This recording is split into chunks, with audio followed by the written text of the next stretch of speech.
In this video, I'll show you a quick and easy way to find and download royalty-free music on both Android and iPhone. First, open Google Chrome on your phone. This method works on both Android and iPhone. Now you'll need a website that offers downloadable music.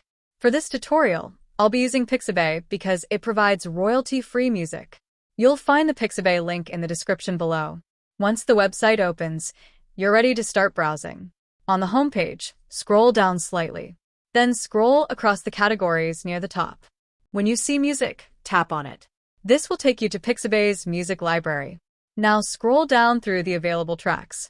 If you want to hear a song before downloading it, simply tap the play button on the left side of the track.